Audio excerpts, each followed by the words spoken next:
Just give me a moment. And Diana, which room did you say you were in? Okay, that's okay. No, it is not okay. My apologies. Oh, it's fine. We have not started yet. Well, that's very kind of you, but that is not acceptable. My apologies. Your Honor, for that outburst, can we please put a tracker on Hank Wilkins? All right, so we can have Mr. Davis come down, please. The record reflects that Zach Dunn is going to single white female me. I went to a COE where a guy that was talking, in a federal thing was talking about how his phone was a tracker. And he said, and he chose a random day. He said, what is scary about it is how boring my life is. I wouldn't go into any place interesting. All right, we're going to go on the record. Court is calling 2022 CR 1227, State of Texas versus Anthony Lee Davis. Could I have parties announced for the record for the state? Hank Wilkins for the state, Your Honor. Defense? Kitty Brovinick for Mr. Davis. And are you Mr. Davis? All right, you're going to need to speak up so that the court reporter can hear. All right. And just one moment, everyone. Let me go to the real time.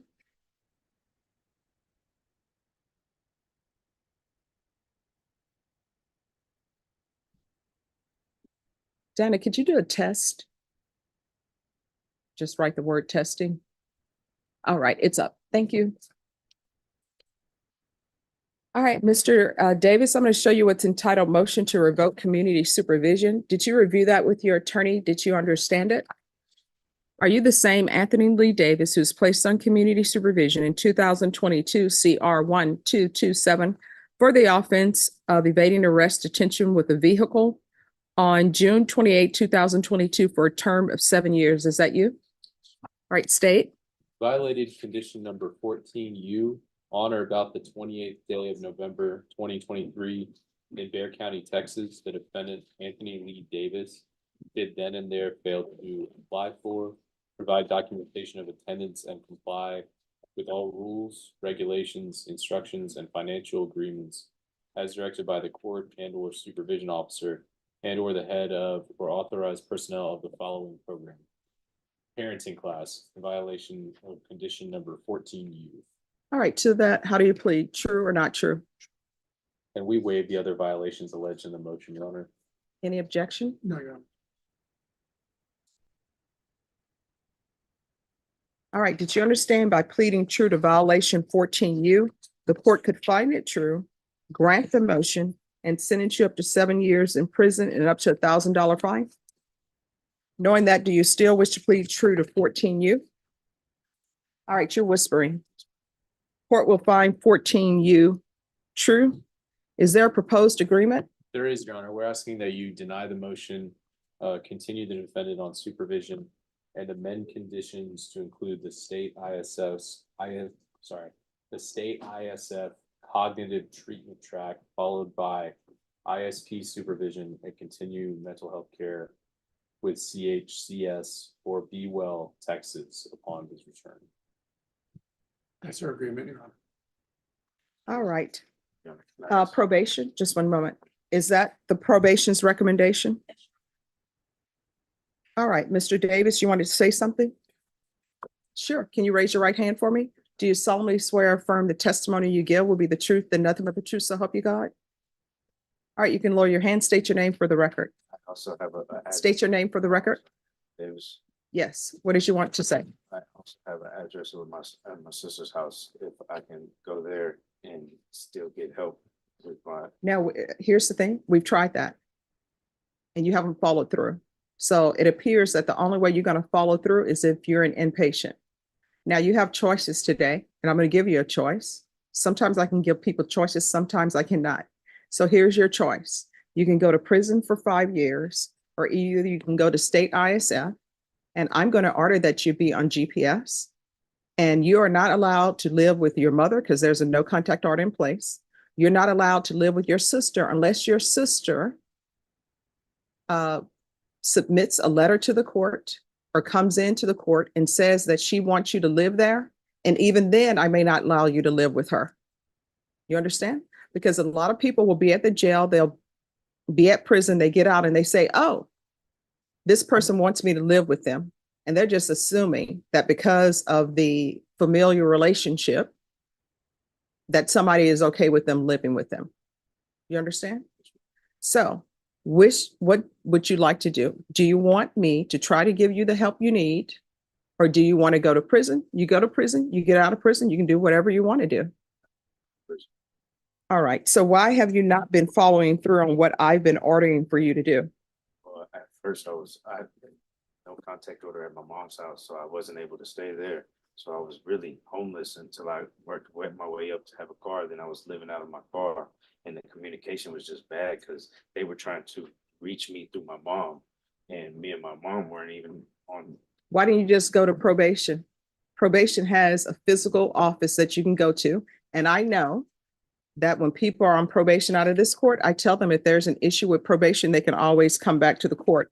So you didn't come here. When I was going to probation, and then I was doing the Center for Healthcare Services as well. So the Center for Healthcare Services lady was telling me not to report to my old probation officer. And so that was where the mix-up happened. But I was going to my probations, like when I was supposed to report, I was showing up. That was just that one time that I didn't show up at the end, and it was just bad communication. They didn't reach out to me, they reached out to my mom. All right, this is what the court is going to do. Court is going to deny the motion, alter and amend conditions to include ISF cognitive, GPS partial for any mental health treatment, waive fees, and you to follow through with Center for Healthcare Services, and also for Be Well. And there's still to be no contact with your mother. Now, what's going to end up happening? We can go off the record. This is what's going to end up happening. When I say no contact with your mother, once you are stabilized with your medications and you've shown the court that you are actually following through on your mental health issues, then I'll consider allowing you to have contact with your mother, not live with her, but have contact with her. Then ultimately, if things are still going well and she wants you to stay with her, then I will consider that. But now you are not in a position where you should be staying with anyone. Now you are in a position where you should have your mental health issues addressed. Otherwise, this probation is not going to end well for you. You understand? Is there anything else you need from the court to be successful? I'm sorry? No. All right. So I'm going to say this again. I've said it before. If there's an issue and you feel as though probation is not addressing that issue, you can always come back to the court. We are here. Do you understand? She's saying that you know where the courthouse is, and if you can't figure out anything else, you show up at this court, they'll contact and they'll bring you in front of the judge. I know this sounds crazy. She actually will, well, I'm just telling you. So, because she's telling you there won't be any excuses. Or are we Yes. co-hosts here? Yes. Okay. All right. Yes. And of course, I'm not here on Saturdays and Sundays, but throughout the week I am. All right. Probation. Is there anything else he needs? All right. Good luck to you. Yes. You'll wait about 4 weeks and you'll be sent to the treatment facility. You'll be there about 2 months. Hello. I don't know which individual to speak about. I want to state as well. Based on that, I think we're probably going to bring the condition of the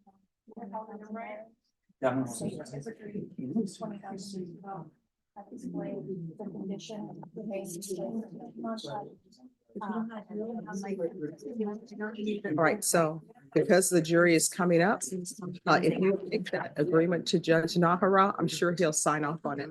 Thank you. Judge. Right. We appreciate Thank you. it. And do you need the case number or anything? Yes. All right. So they will, can you make her a copy of this? And so they'll give you a copy of this and a B page for them. And then they'll sign off on it. Then you can take it to Judge Nahara. All right. Thank you so much. So he's good to go, Judge? Yes.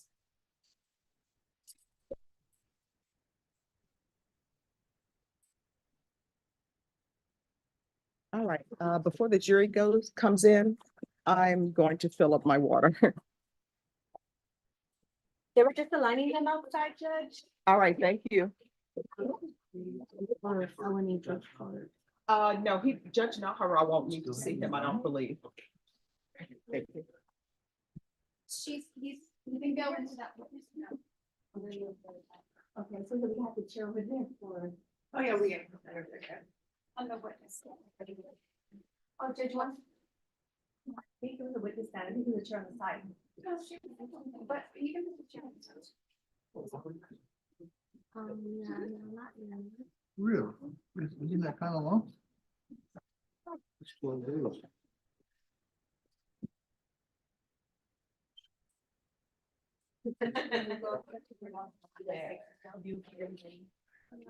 I can, oh, you prefer down there?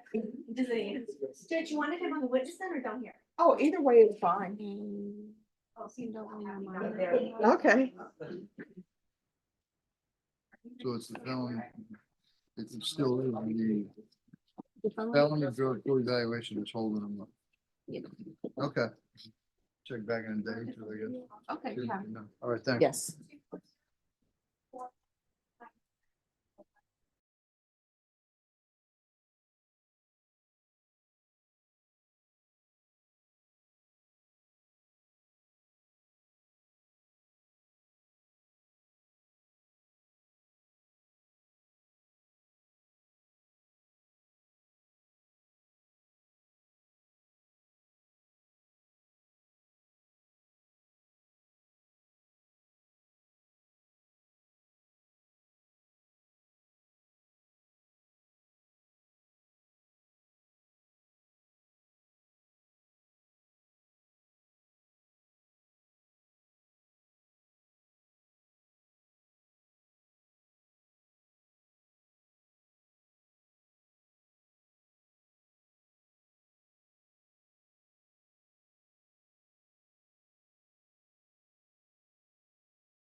And thank you, Mr. Price.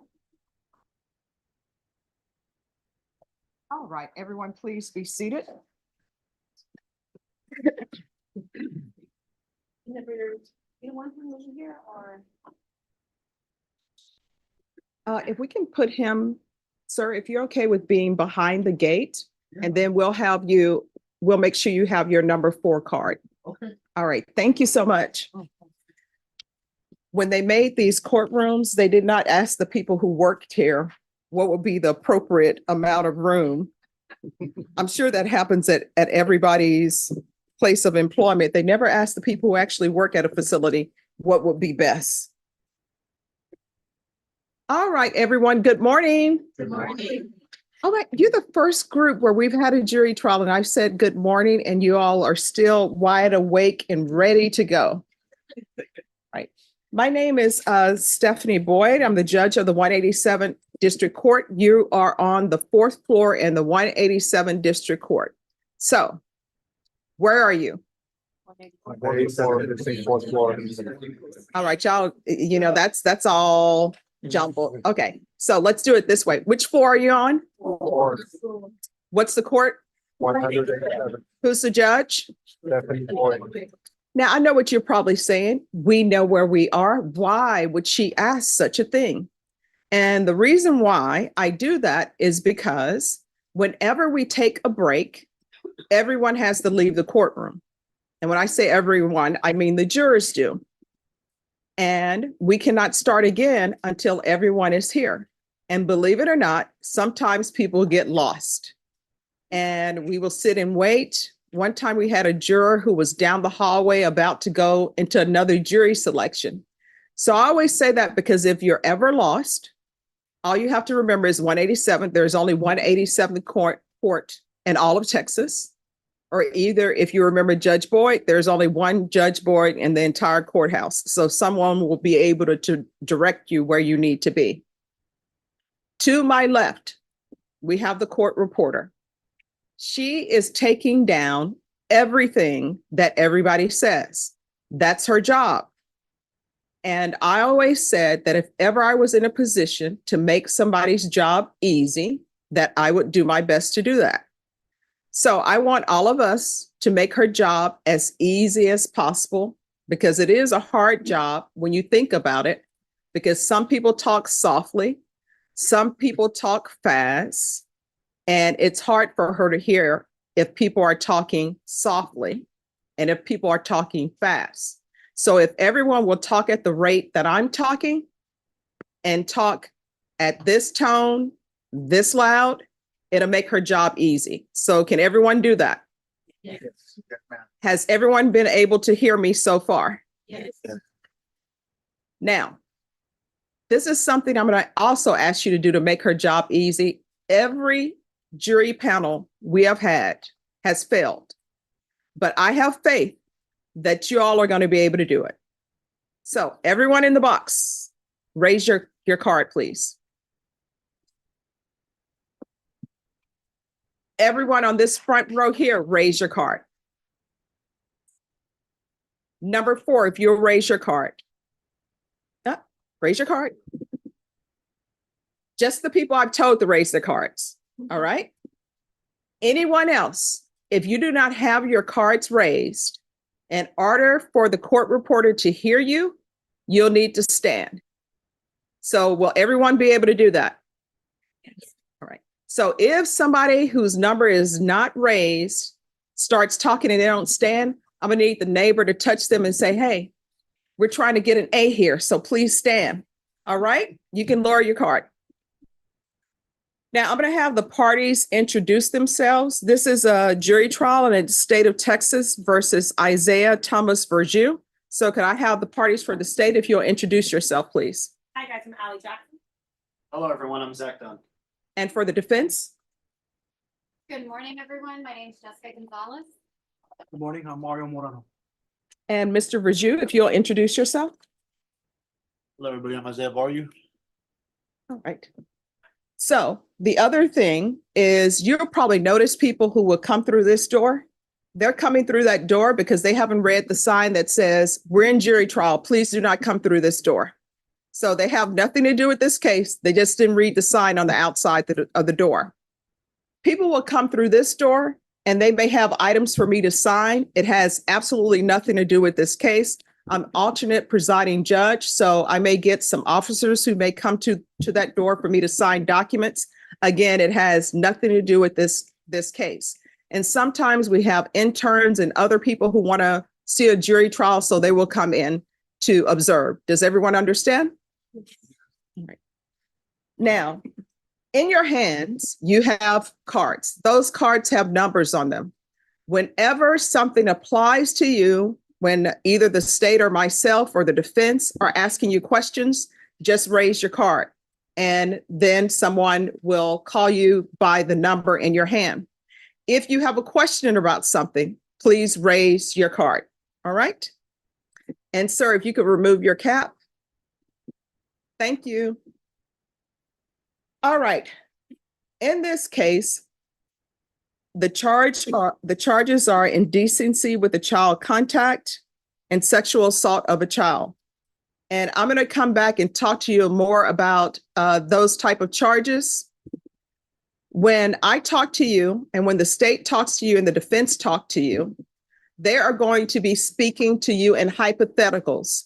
None of them are allowed to talk to you about what they think the facts of this case is. Does everyone understand? So when you are answering questions, just know it's not about what people think the facts are in this case.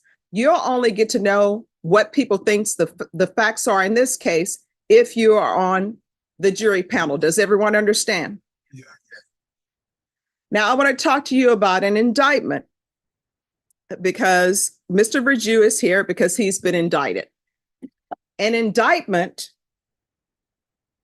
is not evidence of guilt. How many people here, and I'm going to have you practice raising your card, how many people here have ever had a traffic ticket? All right, so this tells me we have some horrible drivers in this courtroom right now. All right. I've had a traffic ticket before too. So when I got my traffic ticket, and I want to say I was I think I was 21 or 22. So that puts me about 24 right now. Okay, that's just, see, your laugh just like, oh my gosh, she's so intelligent to be here, right? So let's say you get a traffic ticket and the officer says you ran a red light. That's why they pulled you over. They say you ran a red light and they're giving you a ticket. Back in the day, they used to write it on a piece of paper and they tear off the piece of paper and give it to you. Now I think it's electronic or something. So when that officer is giving you a ticket and you accept that ticket, that's not you saying I ran a red light. That ticket is just to tell you, hey, I pulled you over. I'm saying you ran a red light. And guess what? To answer for me saying you ran a red light, you need to be at municipal court. If you want a trial, this is the day your trial will be. This is what you're charged with. It doesn't mean that you're guilty of running a red light. It doesn't mean you're saying you're guilty of running a red light. It's just a document, and the indictment is just in a document to let somebody know, hey, this is what we're charging you with. This is where you need to be, and this is where you can have your jury trial. Does everyone understand? So an indictment cannot be held by you in any regard whatsoever. It can't be considered as evidence of guilt. It's really just an instrument to tell somebody what they're charged with. Because guess what? How would you like to show up to a court and you don't know what people are charging you with, right? You don't want to show up at municipal court and they say, the ticket says you ran a red light and they're like, oh no, we've changed it. It's here for a yield sign. So indictments, not evidence of guilt, not evidence of anything. It's just whereby somebody is brought to a felony court to answer for what they're being accused of. Does everyone understand? Yes. Is there anyone who's going to hold it against Mr. Varju because there's an indictment? All right. The next thing I want to talk to you about is certain rights everyone has who's charged with an offense. Everybody has a right to remain silent. I'm sure some of you have seen The Practice, Beretta, Mannix, Paper Chase. Nobody's seen that. Okay. That's odd. I see some gray hairs and they're natural. Thank you, 22. All right. So anyone, thank you, 48. I appreciate that. Everybody else don't know what they're missing. So everyone has a right to remain silent. What does that mean? That means that if you're charged with an offense, nobody can call you as a witness and say, hey, we're going to call you as a witness. Can't do that because under our rights, and everybody has the constitutional right not to testify. Does everyone understand? And you cannot hold it against someone if they decide not to testify. You cannot consider it. You can't be like on Bewitched with Mrs. Kravitz, like, I wonder what they be. No, you can't do any of that because you potentially will be on a jury panel. Now, if you're just walking down the street in the real world, you can always think about somebody not testifying. But when you're inside a courtroom, you are not to consider it or hold it against anyone. Does everyone understand? Is there anyone who will hold it against Mr. Varju if he decides not to testify? All right. And of course, there are many reasons why people wouldn't testify, right? I've been a defense attorney. I've been a prosecutor. Sometimes as a defense attorney, I would tell my client, state hasn't proved anything. You don't need to testify. It's not necessary. Sometimes I would have clients who would just be terrified of testifying because when you think about it, you're sitting on a witness stand and everybody's looking at you. And then you have some people who stutter, some people who have different speech impediments. So there are a host of reasons why people may not testify. But the key point is you cannot consider it. You cannot hold it against someone if they chose not to testify. Does everyone understand? Yeah. And I know sometimes people will say, well, if I were accused, I would want to get up and say something. Well, that's you. And until you are actually in a position, sometimes people change their mind once they're sitting in a seat and maybe their attorney has advised them to do certain things. So does everybody understand? Now, everyone is presumed to be innocent. So what does that mean? That means right now, if you had to vote whether or not Mr. Varju were guilty or not guilty of this offense, everybody should say not guilty. And you know why? Because you haven't heard anything and because he's presumed to be innocent. So since he's presumed to be innocent, you know what that means? That means that the state has to prove their case. Does everyone understand? Yes. The defense does not have to prove anything. And when I was in law school, the best way the professors would explain it to us, they would say, you can sit over there, you can do crossword puzzles, you can watch videos, you can go to sleep, you can do all of that. You know why? Because you don't have to prove anything. Now, do I expect people doing crossword puzzles or watching videos? Absolutely not. But the reason why I give you the example that our professors gave us is to let you know that the burden never shifts to the defense. Defense does not have to prove anything. The state has to prove it. And they have to prove it beyond a reasonable doubt. And you may ask yourself, what is beyond a reasonable doubt? When I graduated from law school, everyone had to know the definition of proof beyond a reasonable doubt. If you didn't know it, you felt like a failure. I knew it. I knew it forwards and backwards. I knew where to put the comma. I knew where to pause for dramatic effect. I knew where to put the exclamation mark. First jury trial I have, I use it. I was so proud of myself inside. Didn't show it outwardly, but I'm like, yeah. And then guess what? The next trial I had, there's no longer a definition for proof beyond a reasonable doubt. So when I was a defense attorney and prosecutor, I would explain it to people by telling them what it was not. So next door is the historic courthouse. That's the one with the green rooftop. They try civil cases over there. They have two burdens of proof. One of them is preponderance of the evidence. And it's more likely than not something happened. So if you're ever on a criminal jury trial and you're deliberating and you're saying to yourself, well, I think more likely than not this happened, you know you are not at the correct burden of proof because that is not proof beyond a reasonable doubt.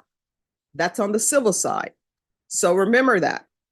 The other burden of proof over there they have is what's called clear and convincing evidence.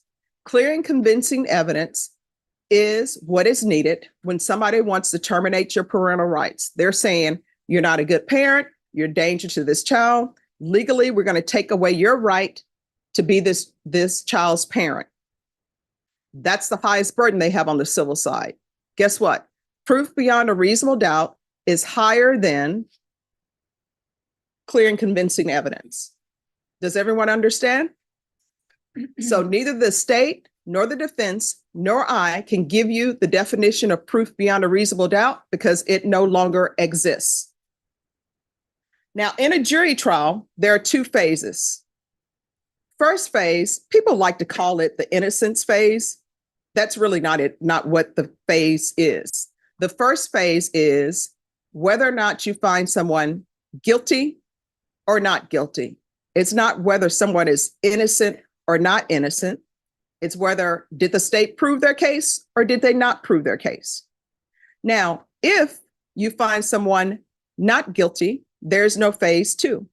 But if you were to find someone guilty, there is a phase two.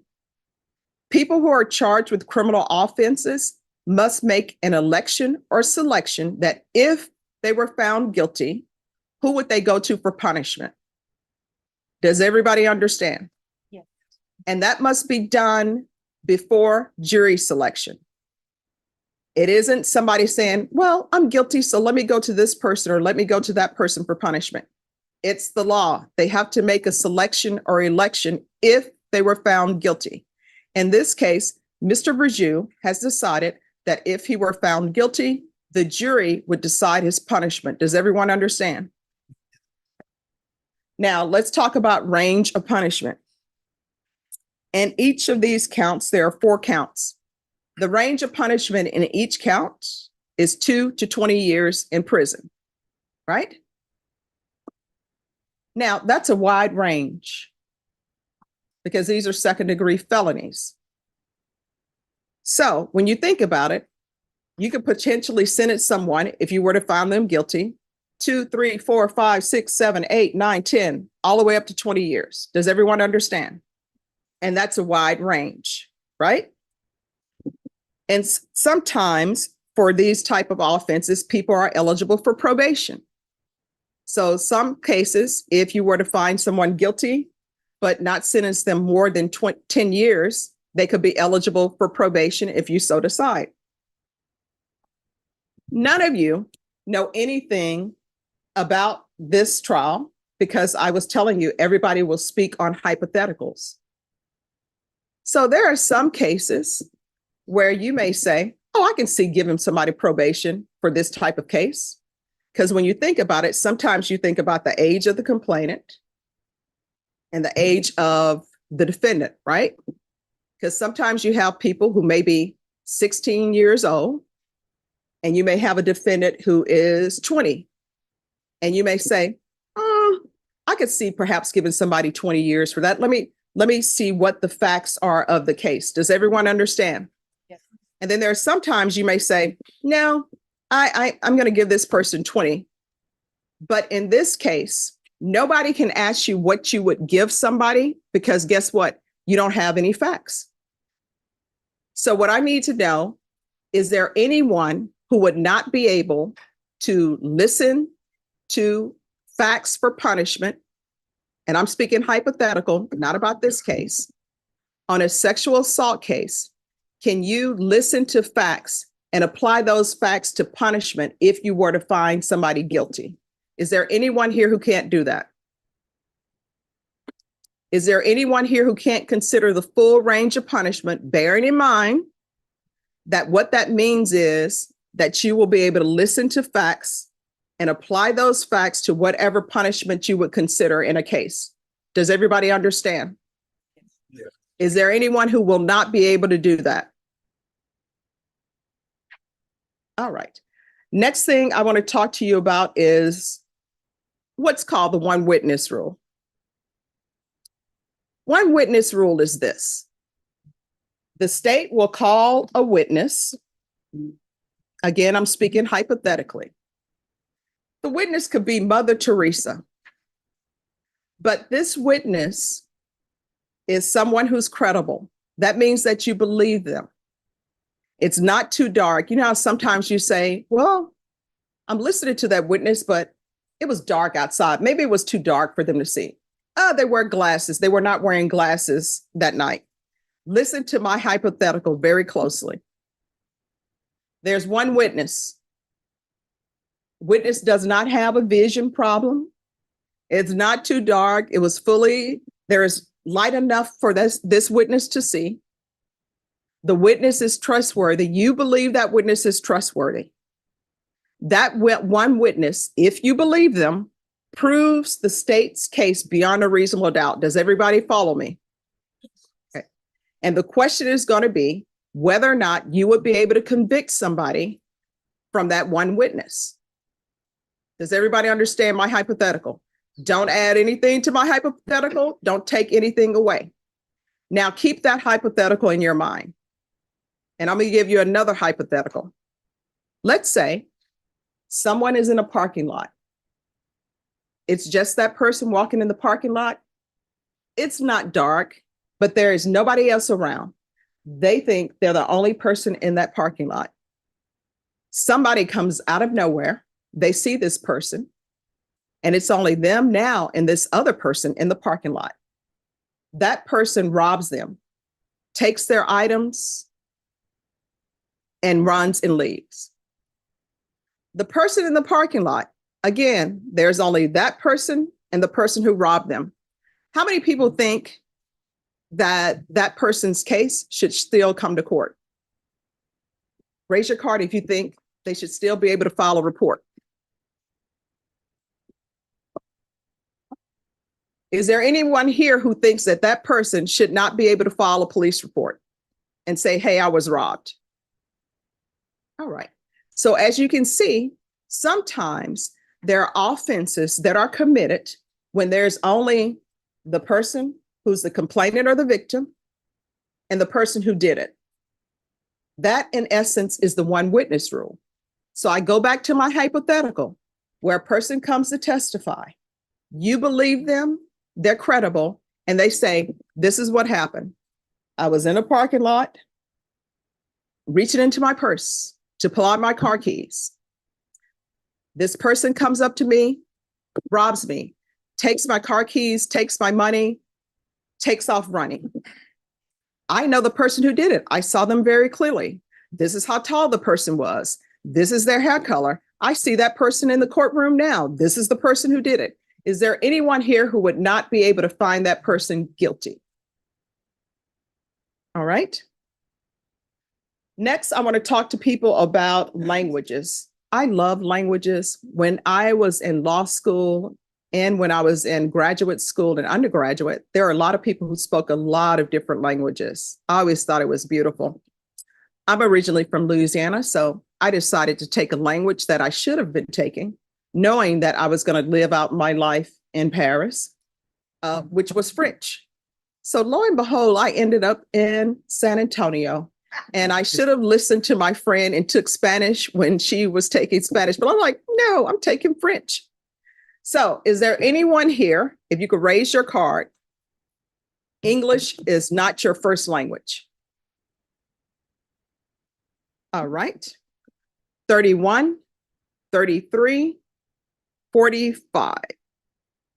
All right, everyone, here's the test. 31. Yay. What's your first language? My first what? I'm sorry. Your first language. My first language is Spanish. Okay. Have you been able to understand everything? Yes. All right. How do you say hurry up in Spanish? Thank you. I know how to say hurry up in almost every language. I was just testing you. All right. Thank you. Number 33. What's your first language? Spanish as well. All right. Did she tell me how to say hurry up correctly? Yes, you did. But there's another way to say it, isn't it? Apúrate, ándale. Thank you. That's what everybody knows, underlay. All right. Have you been able to follow through on everything that's been said? Yes, ma'am. All right. Thank you. 45. Yes. What's your first language? All right, have you been able to follow everything? What? Have you been able to understand everything? All right, what does that mean, the waving of the hand? I'm s- Más o menos, o en English es so. So? Yeah. All right, thank you.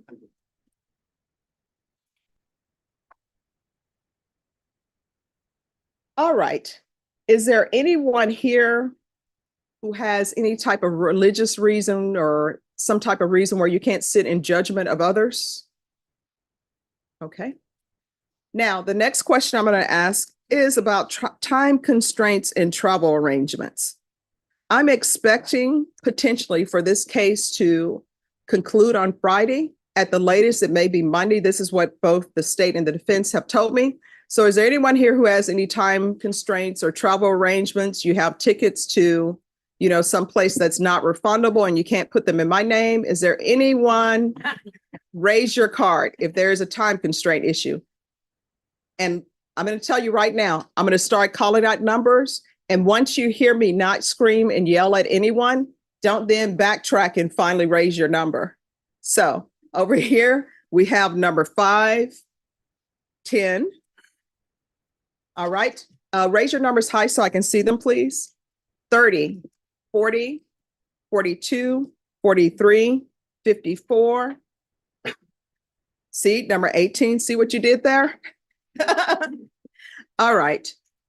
And you on the front row, you had your card raised too, or no? He's so sorry. Okay, 64 and 74. All right, number 5, what's your issue? I had plans to leave in town tomorrow morning. It'll be gone until All right, where are you headed? down south to Laredo. All right, what are you doing in Laredo? I'm guiding a hunting trip down there. What are you all hunting? Still deer seats. So how do you feel about Bambi? Bambi's mom. Pretty good. All right, number 10. Number 10? Yes, that's okay. And I have a third and final job interview in Austin tomorrow morning at 10 a.m. All right, so you've been interviewed twice before with them? So what type of job? I'm a nurse. Okay, awesome. My mom always said, if you got the interview, then you have the job. So you have the job. Okay. Number 18. Well, I'm not traveling, but where I work, it's just me and another nurse, and she's gonna be leaving out of town on Friday. And where is she going? She's going to Florida, All right. so I don't know if that. Okay. Because that's just me and her. All right. Thank you for letting us know. Number 30. This isn't really a travel thing and it may not be eligible for what you said, but I'm on a night shift and it's just a very small team. So this is just polar opposite my usual schedule is the only thing. And it may cause just work complications if I'm not there for a long period, but other than that, that's it. I'm not sure if that's even eligible for what you're asking. All right. Where do you work? What do you do? I work IT. Okay. All right. Thank you. Our computers here are always down. I'm just, all right. Number 40.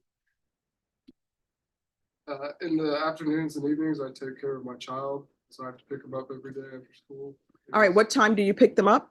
5 o'clock. And what time would you have to leave in order to pick them up by 5? 30. 4:30? All right. Thank you. Number 42. Good morning, ma'am. I have a data and analytics summit on Monday morning in Austin that I need to host for the Veteran Health Association. Okay. Are you all traveling together? Is it, Austin traffic is bad. You all could ride together. Okay. All right. And what time? It's a week-long summit, ma'am. Week- So I have to be up there at 6 in the morning on Monday. Okay. And that's on Monday. That's correct. All right. Thank you. Number 43. My wife has reservations for this weekend for my daughter's birthday and plans. Reservations where? I tell her I'm not sure. I don't know the plans, all of them. She just, all I know is that she has reservations. Okay, where? Is it going to be in, I don't know the plans. okay, you're just showing up. At your wedding, did you just have to show up? My wife and daughter, Okay, for her And- birthday. all right, they want you there. Uh, Okay, absolutely. all right. Okay, awesome. Thanks for letting us know. And you say that's tomorrow, This weekend. this weekend? So do you even know if you'll be available on Monday? Or you all coming back on Monday, or you have no idea? It's not a They have truly kept you in the dark. Tell them you need to know. All right, thank you. Oh, and by the way, how old will your daughter be? She'll be 10. Oh, well, tell her I said happy birthday or birth month, because I believe in celebrating the entire month. Be happy to hear that. All right. Number 54. I have a work on Friday and Saturday at 4. And what do you do? I'm a prep cook. Oh, where? Velvet Taco, it's pretty good. Oh, I've never been there. Where is it located? South Bend, near like the Palladium. Okay. Number 64. I have travel plans to Las Vegas, non-refundable.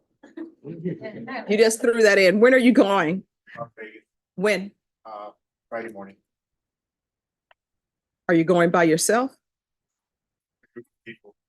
Okay, I don't want to get you in trouble. I'm just, asking. All right, number 74. Good morning. Oh, I'm sorry to hear that. All right, thank you so much. All right, anyone else? See, this is what I mean. Number 52. Morning, I have to do a group test every 2 hours, starting today at 11:30. All right, group tests every 2 hours. My pregnancy, I got a higher, my blood test was high, 175, it has to be a 145. Ah, okay, all right, Yes. all right, thank you. All right, number 15. I have a client meeting on Friday, Judge, through the weekend. All right, what type of work? I'm an attorney, All right, and what time is that meeting? Friday morning early, outside Refugio, Texas, All right, what time? 9 o'clock. All right, thank you. Number 16.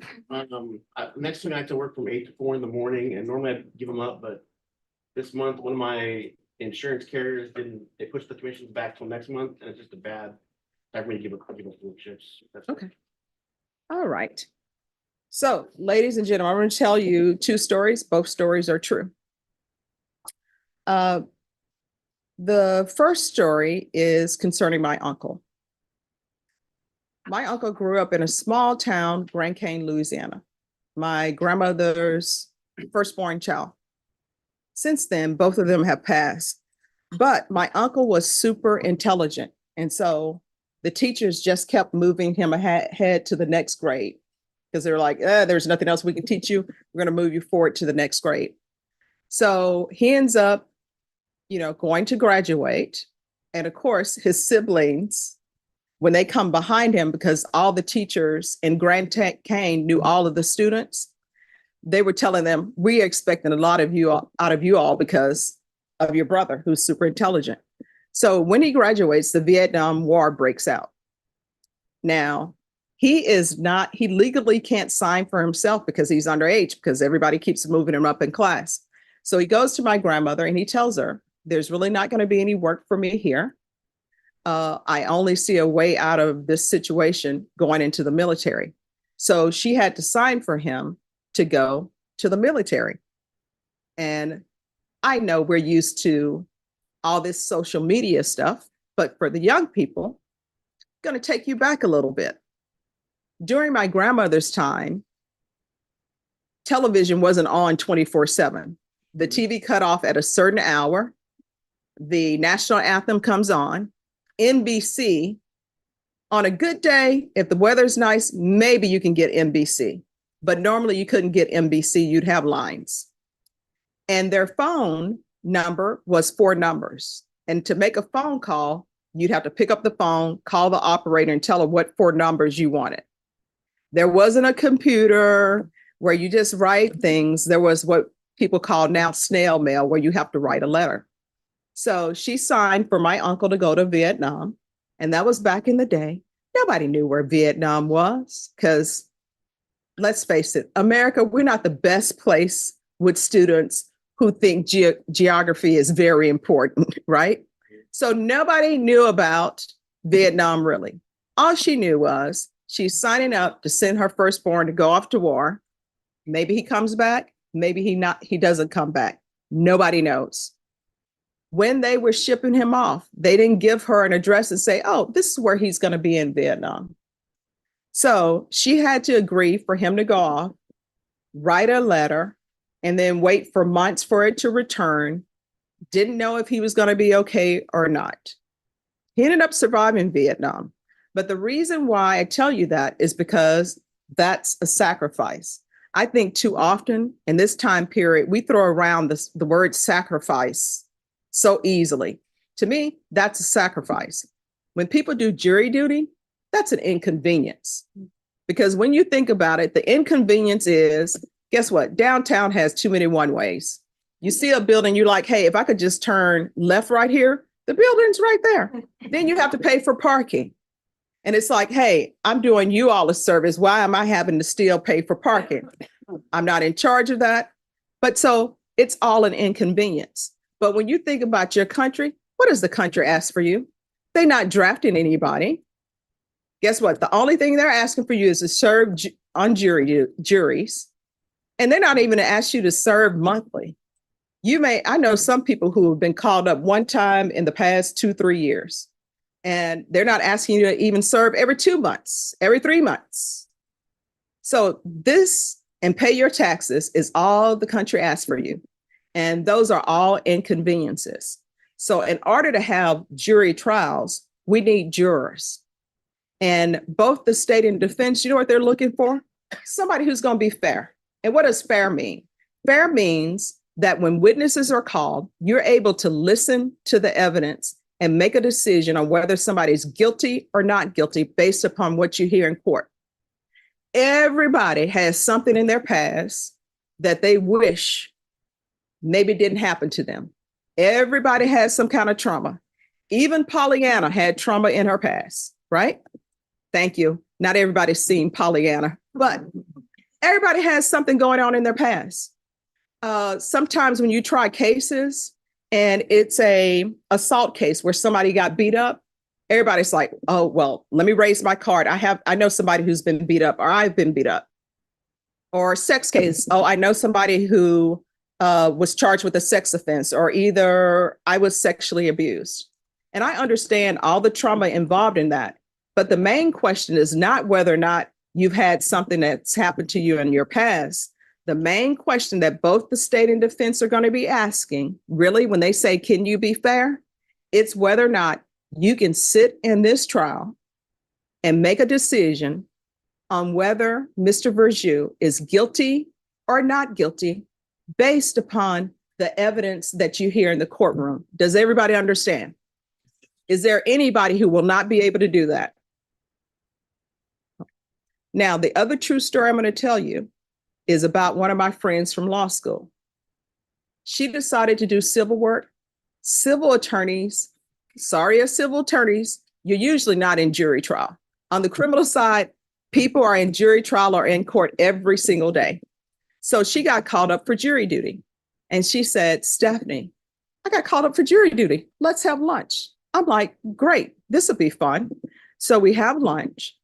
And I asked her, how is jury selection going? And she's like, it's going fabulous. Now that I'm a judge, I'm like, how can it be fabulous? Because you're not in court with me. But so I say, why do you say it's fabulous? And she says, because it's like in law school. I got my head down. I'm on the back row. I'm not talking. And I start laughing. She's like, what's so funny? I'm like, I'm so excited because we're going to be having lunch all week. So the quickest way to be on a jury, honestly, is to be silent. And I tell people that true story because the state and the defense have this small window to talk to you, to find out what your thoughts are and everything. Does everybody understand?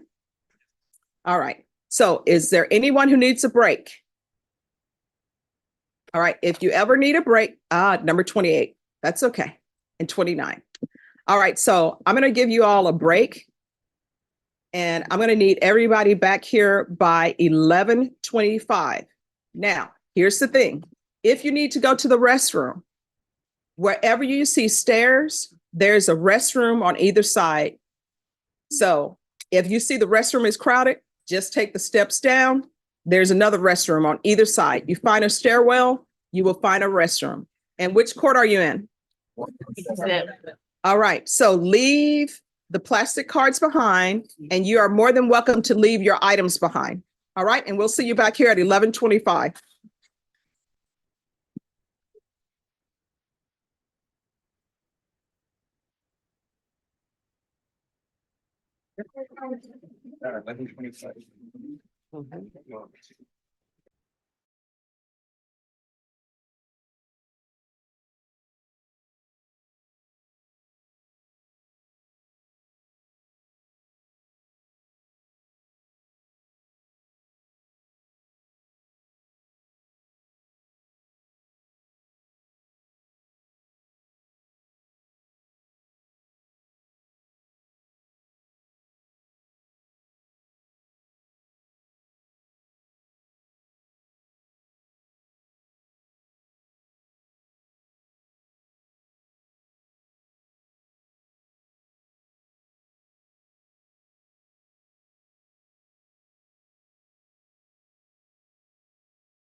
Unruly mob. Let's bring them in if they're ready. Where the hell is that? We're putting Hang it on, in- where is that? We're putting them in order, Judge, because they're all Okay. over the place. Guys, I will email you both.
You guys know where to sit now, right?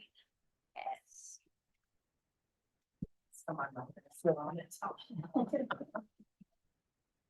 It's nice to know I was the only one that had to go like it. Out. I didn't think I could tell.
Gentlemen, each side is going to have 30 minutes to speak with you. All right, State, are you prepared? Yes, Your Honor. All right, you may proceed. Judge, if please report on the defense. Good morning, it's still morning, we haven't quite hit noon yet. Like I said earlier, my name is Allie Jackson. I'm the lead prosecutor on this case, and this is my partner, Zach Dunn. And then defense has also introduced themselves. Is there anybody here who knows any of us or anybody who's working here in this courtroom? No. Raise your card. Always want to double check, you never know. So before we kind of get into this, I have one more housekeeping thing. You may at times, especially if you make it onto the jury, you may see me or Zach or defense counsel on our phones. You're probably going to think we're being rude because you can't be on your phones, but I swear to you that we are not. Zach and I are wrangling witnesses and dealing with other matters, and Jessica also has witnesses and they have other matters that they may attend to. So if you see us on our phones, please don't think we're being rude. So we are here for WED or WED, depending on where people went to law school. It is basically what we call jury selection. That's a misnomer. It's actually more of a deselection process, which is why Judge said that those of you who are quiet are the most likely to end up on here. What we're doing is we're trying to see if there's any biases, prejudices, or anything that keeps you from being a fair and impartial jury or juror on this case. The more you speak up, the more reason we have to get rid of you. We want people who are fair and impartial on this case. I'm about to get into the indictment, which is what the charge is. So this is a sex case. You're gonna hear, and it always makes people uncomfortable. I've been in this unit for 5 years, so I'm very nonchalantly going to be saying things like penis, vagina, penetration. Don't think I'm being flippant. This is what we deal with all the time, but I know that you guys are gonna be uncomfortable, but we're gonna get through it together. So there are, first charge we're gonna be talking about is indecency with a child by contact. Now, think of this as kind of the checklist that Zach and I have to prove. We have to prove each and every element beyond a reasonable doubt. Defense doesn't have to do anything. This is our burden, we welcome it. So we have to prove that on or about a particular date, this defendant did intentionally and knowingly engage in sexual contact with Joe, this is a pseudonym in this case, a child younger than 17, by touching her breast, part of her genitals, and by causing her to touch his genitals, with the intent to arouse or gratify the sexual desire of any person. Next one is sexual assault of a child. On or about September 1st, 2020, the defendant did intentionally and knowingly cause the penetration of the sexual organ of Joe, a child younger than 17, who was not their spouse, by this defendant's sexual organ. Sounds like a lot. If you make it onto the jury, you're gonna have kind of a charge, you're gonna have something to read. All of this will make sense to you, but this just kind of get you familiar with what we're here to talk about. Now, one of the things you're gonna see on here is I said nothing about consent. In Texas, if a child is under the age of 17, they cannot consent. Period. I don't have to prove that there was a lack of consent. We'll get into this more in a moment. But it also means that when it's under 17, that this means it could be anywhere from a child who is, 3 years old, all the way up to 16. Now, if a child is under the age of 14, that's a separate higher charge. So keep in mind, kind of going into this, we're most likely talking about a child who could be 15, 14, 16 when this happened. Think of a teenager. Now, in the language that we have to prove, it's on or about this particular date. The law does not require us to prove an exact date. It simply must have occurred before a case was presented to the grand jury. Now, is there anybody here who can think of why we wouldn't have to prove an exact date when we're talking about a sexual assault of a child? Anybody have an idea? What if it happens more than once? You may not remember it. Does anyone here, who here raise your card if you have a child? Keep your hands up if they are a teenager or a little older. Do any of y'all keep your hands up if you think teenagers are really great with dates? Yeah, that's what I thought.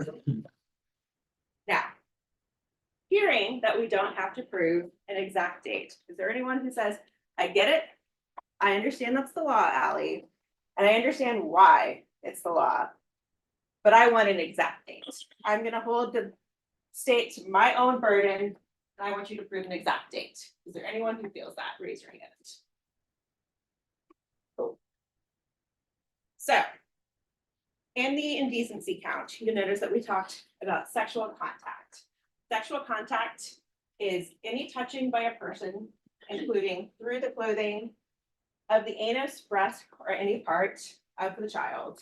And it also includes any touching of the body part of the child, including through the clothing with the anus, breast, or any part of the genitals of a person. So this just means touching the vagina, touching the breast. This can be over the clothes, this can be under the clothes. It can be with their mouth, it can be with their hand. And you'll hear if you're on this case, you're gonna hear what we're specifically talking about. Now, more about consent. They cannot consent under 17. Doesn't matter if they flirt. Doesn't matter if they send inappropriate text messages. Doesn't matter if they secretly arrange a rendezvous. Doesn't matter if they come on to the person. Adults know better, and adults are in charge. A child cannot consent. Now, we were all teenagers once, so I know that people can be a little uncomfortable with this. And so I need you to sit here and think about this whole consent thing, keeping in mind that we're most likely dealing with teenagers, 14, 15, 16. Is there anyone here who says, Allie, I understand that they cannot consent to have sex with someone. However, I will not feel comfortable if you do not show me that there was force or coercion or some sort of threat. If they didn't resist, I can't. Is there anyone here who says, Allie, I need you to prove that they did not consent and I cannot follow the law? And it's okay if you do, I just need you to raise your cards right now. So, Judge talked a little about beyond a reasonable doubt and how we have no definition. Like Judge, we can also tell you what beyond a reasonable doubt is not. It's not beyond all doubt. It's not 100% certainty. What is the only way you can know 100% that something happened? Jury number 6, what do you think? See it. You said see it. Raise your card. 38 said see it. Correct. If you saw it and you witnessed it, you know 100% it happened. And you're going to be here as our star witness. You're not going to be sitting on the jury deciding. And when we talk about possible, all possible doubt, just because something's possible doesn't mean it's reasonable. Say you guys were coming in here this morning, and I know it's not, but say when you came in this morning, skies were dark, there was a wind blowing in, and there'd been talk of rain. You managed to escape here after only 30 minutes. You walk outside, everything's wet. There's puddles, cars are wet, people are carrying umbrellas. What happened? It rained. Now, is it possible that someone decided, I don't like this courthouse, I don't like the people who work here, took a hose and just started spraying everything? Yeah, that's possible, but that's not reasonable. That's where I'm kind of going with that. My main thing is use your common sense. Everyone has it. Please just use it. Think of a case like putting together the pieces of a puzzle. Sometimes you may have all the pieces. Sometimes you may be missing a few pieces. Everyone's going to have their own idea of what all you want, what all is reasonable doubt to you. Everybody's an individual. So say there's a few pieces missing. Looking at this slide, who can tell me what this is a puzzle of? Again, are there pieces missing? Yes. Is there anyone here who says, no, that's not enough for me. I need to see all the pieces. I need it. Anyone here who doesn't think this is a puzzle of a gun? Cool. The main thing when you're evaluating the case and listening to the evidence is to ask yourself, do I have a doubt? Is it a reasonable doubt?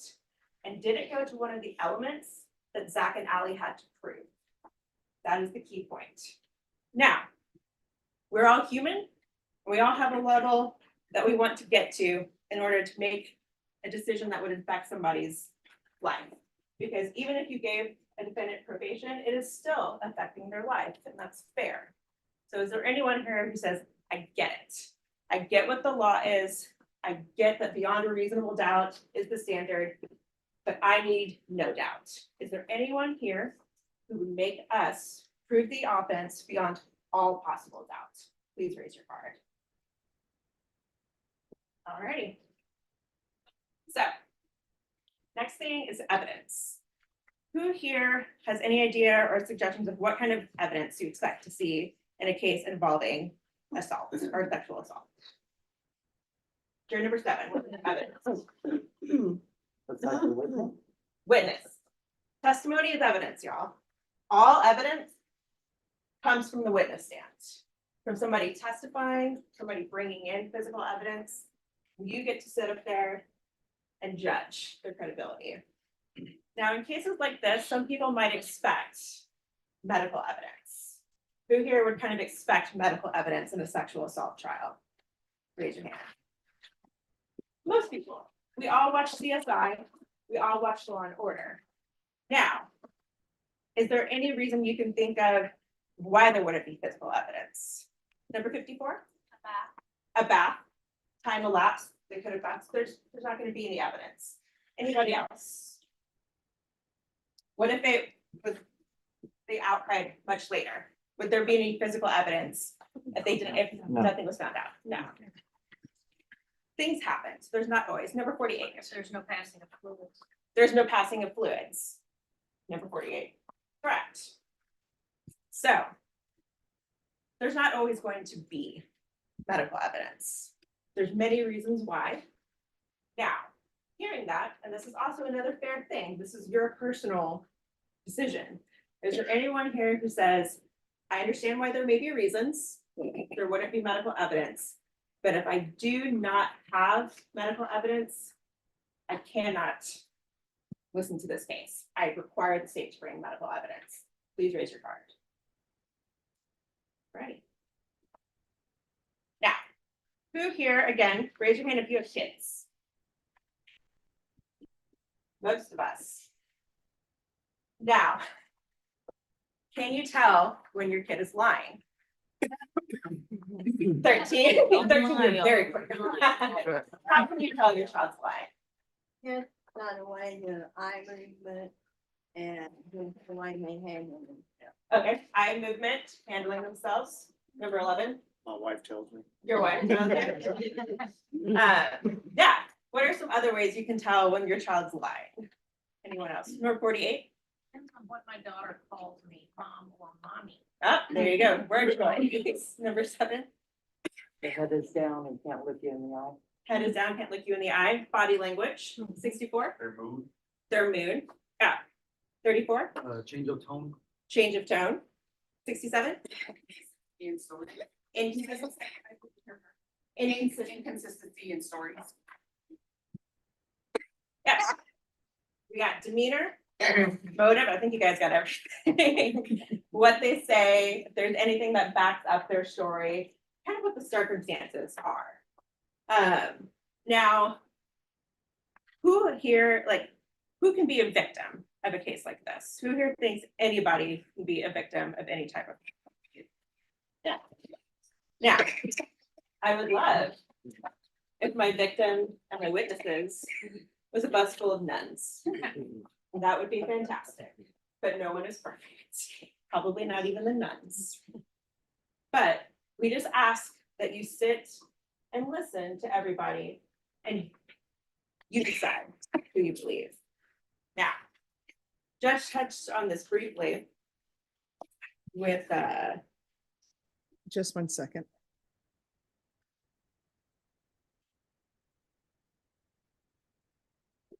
Yeah. Yeah, just 1 moment. State and defense, if you can come forward.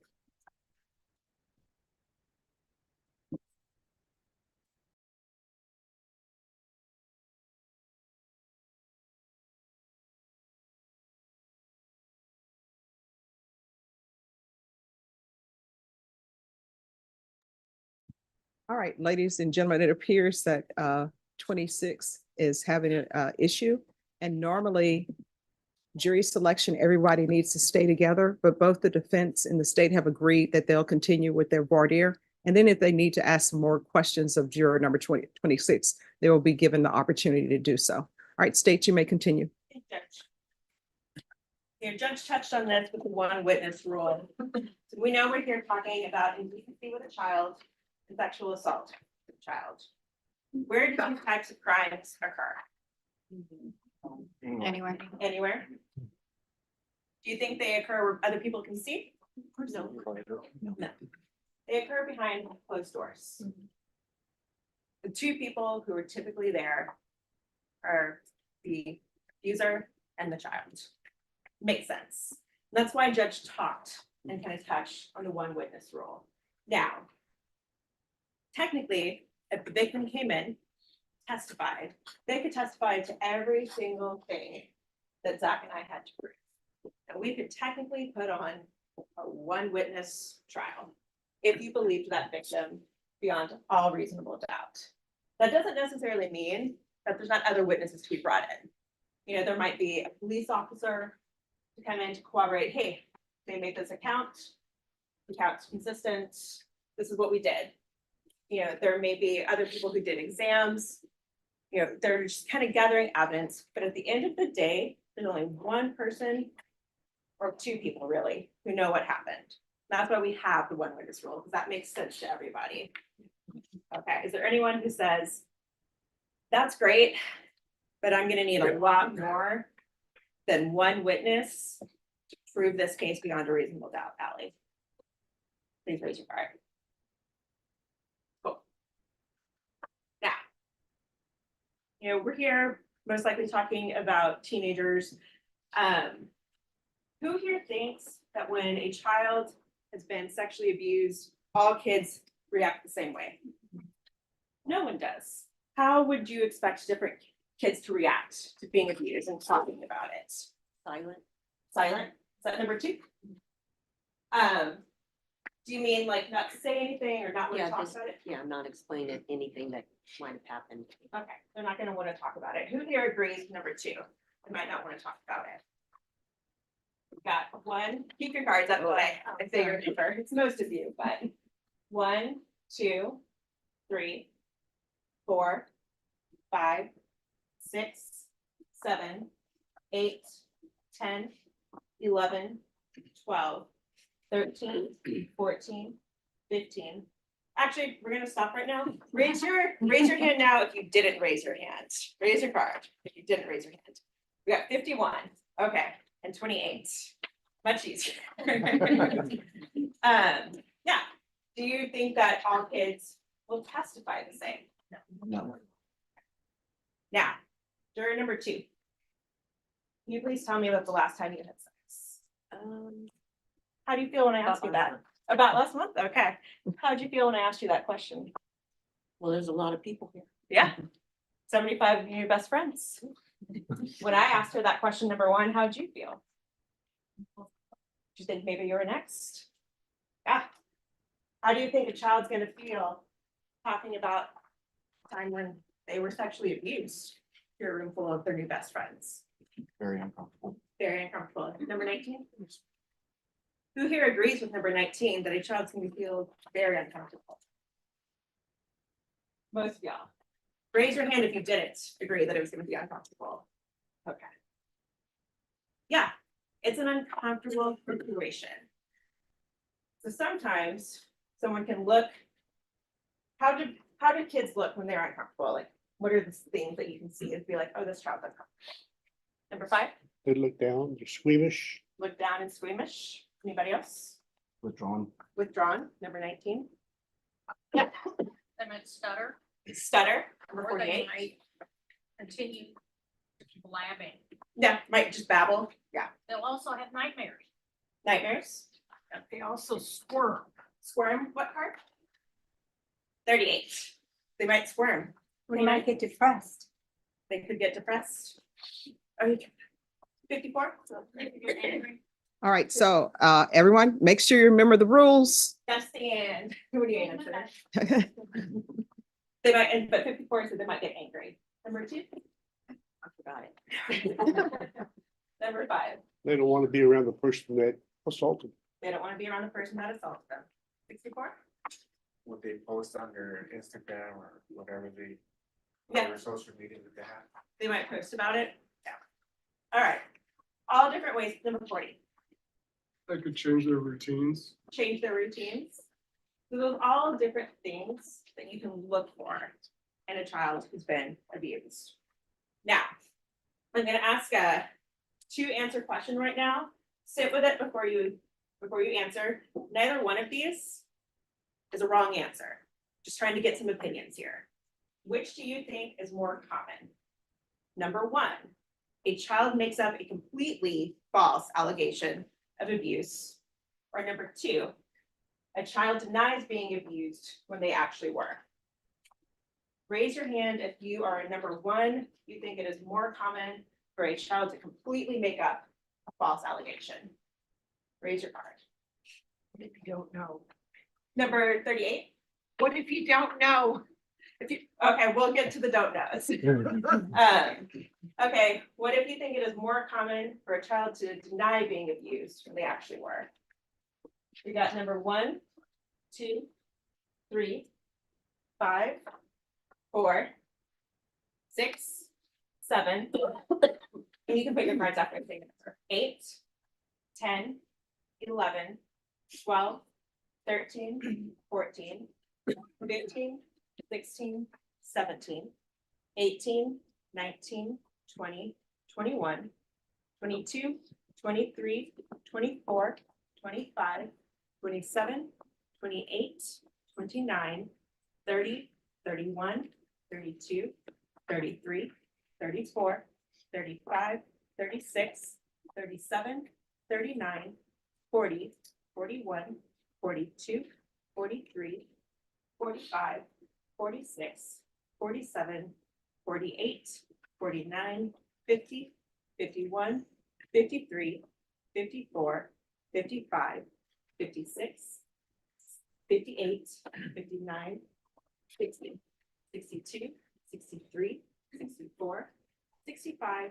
66, 67, 68, 69, 70, 71, 72, 73, and 75. Raise your cards if you abstained from voting, which is totally fair. Number 38. And number 44. And number 14. And 57. Now, we're gonna get to any sort of biases about this later, but right now, raise your hand if you or someone close to you was a victim of sexual abuse. All right, keep your hands up right now. Lower your hand though, if that person outcried and told someone immediately. Lower your hand. Okay. Lower your hand if it took that person much longer to outcry. Now, keep your hands up if that person never told anyone.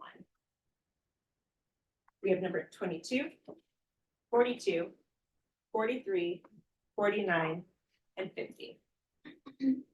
Why don't children always tell immediately? Because they think they're not gonna be believed. Number 18, because they think they're not going to be believed. Number 2, Because they're ashamed. they're ashamed. They think it's their fault. They're too traumatized. Too traumatized, that's number 38. Correct. Number 5 agrees. 24, Embarrassed. embarrassed. Fearful. Fearful, who was that? Number 29, okay. 27, They'll get in trouble. that they'll get in trouble. Number 36, They just might not understand what happened. they could not understand what happened. And then everybody in the back, whenever I call on you, number, make sure you stand when you answer. 5 minutes. Okay, thank you, Judge. I'm actually gonna skip forward a little, guys. Gotta get some stuff done. Now, this is a wild question. Raise your hand if you're a fan of sexual abuse. No one. No one is. No one wants to be in these types of cases, and I understand. Now, raise your hand, or your card rather, if you or a close friend or family member has been arrested or accused of sexual abuse. Raise your card. Number 3, 18, 21, 27, 29, 44, and 57. Now, those of you who just answered, because of that experience, Are you unable to be fair and impartial to both sides in this case? What I mean is, are you unable to take that experience or that knowledge, put it aside and listen to the facts that Zach and I present? Those of you who earlier raised your cards if you cannot be fair and impartial because of that experience. Number 10, 18, 44, 21, 57. Now, we just did this one a little ago, but is there anyone here who you or a close friend or loved one has been a victim of sexual abuse? Please raise your card.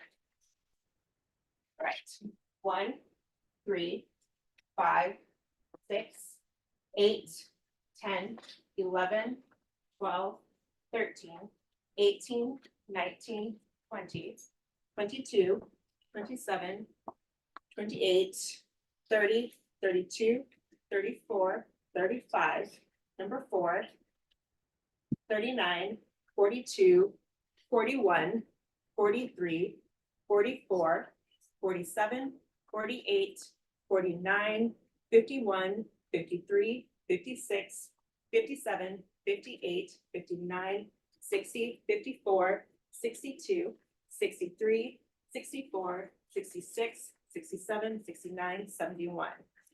Now, same thing that I just asked. Because of that experience, we need you to take that hat off, put it aside, and listen to the facts, because these facts are not your facts. They're not your friends and loved ones' facts. Is there anyone here who says, I get that, Allie, but even if I am ordered to, I cannot put that experience and knowledge aside and be fair and impartial in this case? Please raise your card. Number 10, 8, 11, 12, 18, 20, 42, 43, 44, 47, 48, 49, 51, 56, 57, 58, 60, and 61. All righty. I'm about to sit down. Is there anyone else? If there's something we haven't talked about, but you really think we need to know before we decide whether or not to have you on our jury, but you'd rather not share it with your 75 closest friends and you want to talk to us and the judge later, please raise your card. All right. Oh, number 20 and number 16. Anyone else? 68, 60, and 51. 10, 12, 14, 5, everybody's going up now. 22, 32, 44, 48, and 56. Alrighty, I'm about to hit my time limit, so I'm going to hand it over to Ms. Gonzalez. Right.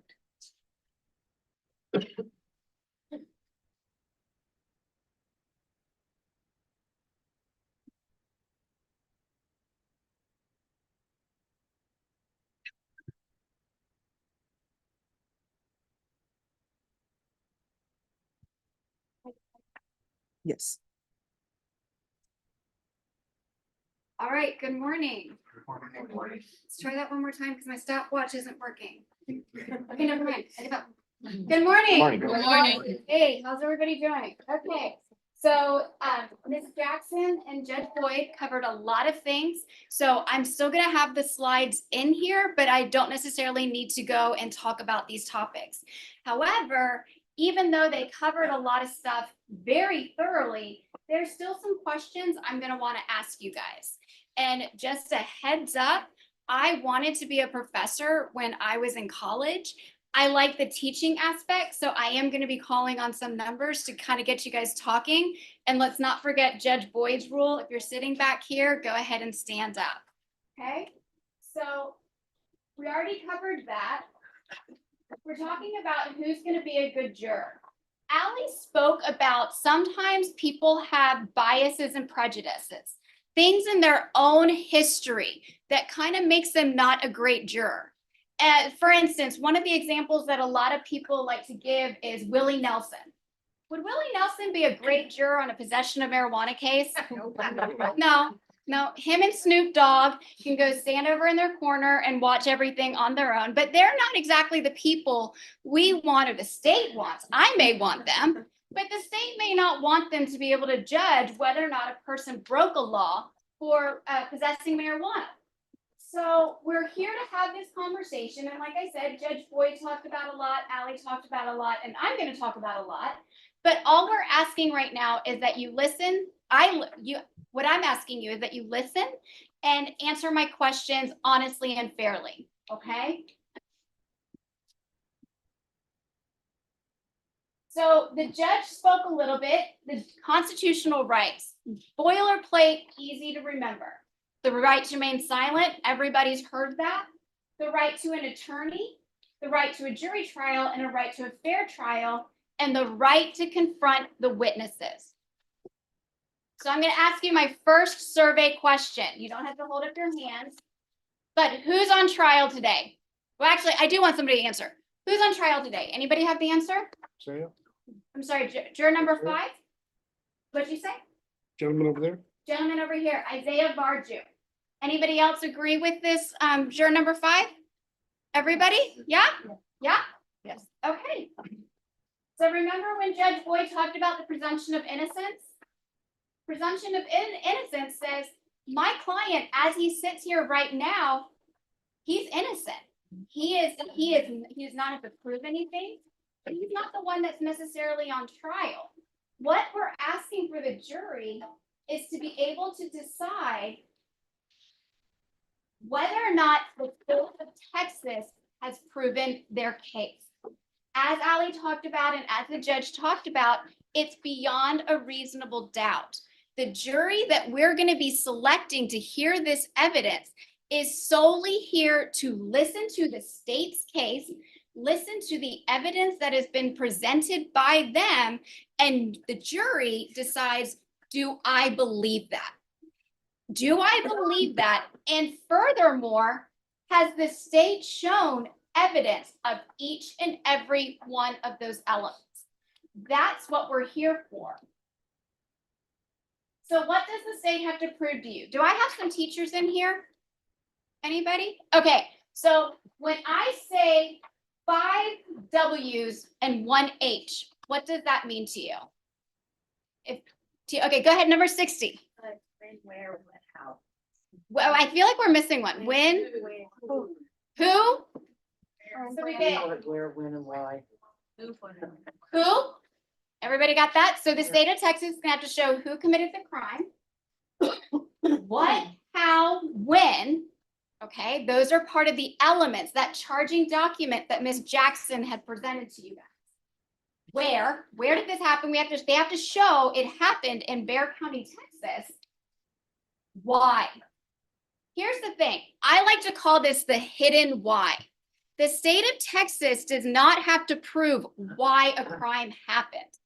However, as the jurors, I'm going to be expecting you guys to be asking yourselves several questions as we go through it. Why? The first question I'm going to be talking to you about is why would a witness lie? Why? I mean, Ally was talking about that people will deny something or they'll make something up, but that's where the hidden why falls in there. So how does the jury judge the state's case? Anybody see this movie? Anybody? What's your number? Juror number 48? What's this movie? If you can stand up. Sorry, if you can stand up. My cousin Vinny. My Cousin Vinny. Has there anybody else that's seen My Cousin Vinny? Yeah? Okay. I love this movie. No surprise. That's a shocker. This is a great movie. And so what is Vinny, the attorney, doing with each one of the witnesses in that case or in that trial? Or that movie, I should say. What was he doing that was so effective? Juror number 48? He was getting to what really happened. Don't make it up. Don't assume, just the facts. Just the facts. Just the facts, ma'am, is something that my dad always liked to say. But in My Cousin Vinny, the state presents a case and they tell a little story. And if you just listen to that, it sounds like they proved their case. But when Vinny gets in there and he starts asking questions of each and every one of the witnesses, you start to see the case unravel. Is that a good explanation for My Cousin Vinny? Does everybody understand what I'm talking about? Yes. So in this type of case, because Ally spoke about the one witness rule, that's what we in this field call it, the one witness rule. But when you have one witness, the one thing about the one witness rule is you have to believe the witness. The person may come in and they may testify and they may give evidence of each and every one of those elements the state has to present in order to get a conviction. But when you're a juror, the law is going to tell you, as the jurors, you are the exclusive judges of the credibility of the witnesses and the facts proved. Okay, everybody with me so far? So this is why it's very important that Isaiah gets the right to confront the witnesses. Who here is on social media? Okay, who here can reach in their pocket or their purse right now or their jacket pocket and pull out their cell phone? Yeah. We live by cell phones, right? Social media, judge calls for a break. What are you out there doing? Anybody, juror number 27, what do you do? On the phone. On the phone. Juror number 11, is it 11? Juror number 11, would you agree with that? Yes. Okay, and I mean, would you agree that it's just adults that do this? Is it children? You said you have children, right? Do your children have cell phones? Yes. How old are they? 27, 20, and 16. Okay, okay. So I'll come back to you in a second for that one. So who here has a child? Let me ask you this. Who here has teenagers? Okay, put your hands down if they don't have a cell phone. Did I say that the right way? Yeah. Put your hands down if they don't have a cell phone. Juror number 31? Does your child have a cell phone? Okay, you can put your hand on. Juror number 33? Oh, I misunderstood. I think I got it wrong too. Well, go ahead and. So my point is, everybody lives on social media these days, right? Where's the tech IT guy? What was your number, sir? 30. 30? Okay, what do you do for work? Like for your job in general? When you said IT. I just maintain software and systems. But that would be too technical. That's what I do. Okay, anybody else have a job that they work in where it's very IT specific? Juror number 42, you said you're going to a data summit? Yes, I'm a data and analytics strategist. Okay, so do you analyze things on social media? Yes, ma'am. Okay, juror number 70? I'm a software developer. Software developer. Okay, so you really know about all the ins and outs of this stuff, right? Yep. Kind of? Okay. All right, so how can you tell a person is lying? We already kind of covered this. We talked about the difference between children, and I think Allie's point is sometimes when a child is up there to testify, it may give off the same signs as they're lying. Because when your child is lying, you're looking at something at their details, their body language, changes in stories. But if they're nervous, they may look to be the same way. So, but this is going to be very important, especially in this type of case. If there's a one witness, you're going to have to sit there as jurors and look at this witness and be able to make that judgment. Is this person telling me the truth? Because like Ali said, you weren't there. If you were there, you'd be up there testifying. So does anybody have a problem with being able to make that type of judgment on another person? Anybody? Okay. So how can you tell if a witness is lying? Juror number 1. How can you tell a witness is lying? Or person is lying, I should say. Stuttering. Okay, juror number 2.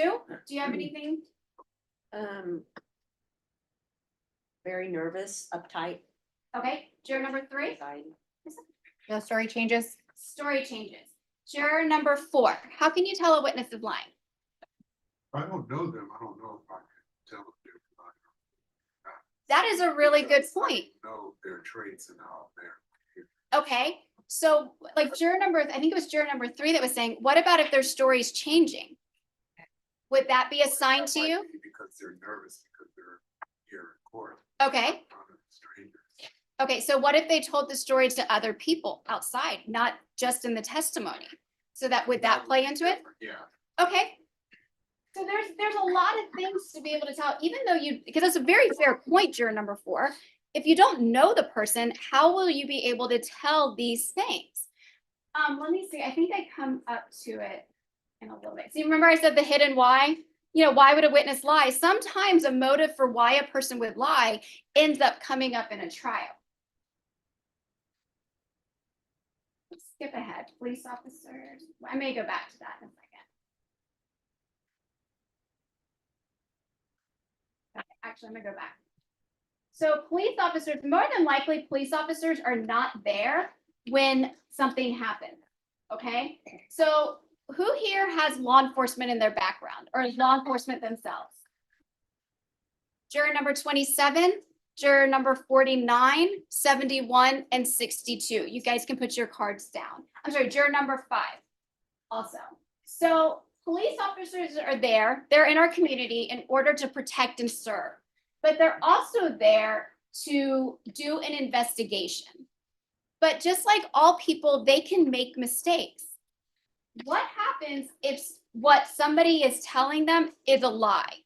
Does that make it, just because a police officer repeats it, does that make it true because a police officer is repeating the lie? Juror number, what's your number, sir? 57. So that doesn't make it true, right? So police officers can also make mistakes themselves, correct? What are problems with an officer that does a selective investigation?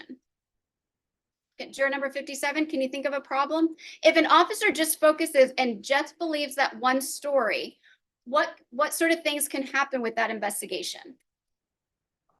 It'd be biased, it'd be one-sided. Okay, juror number 58, can you think of anything?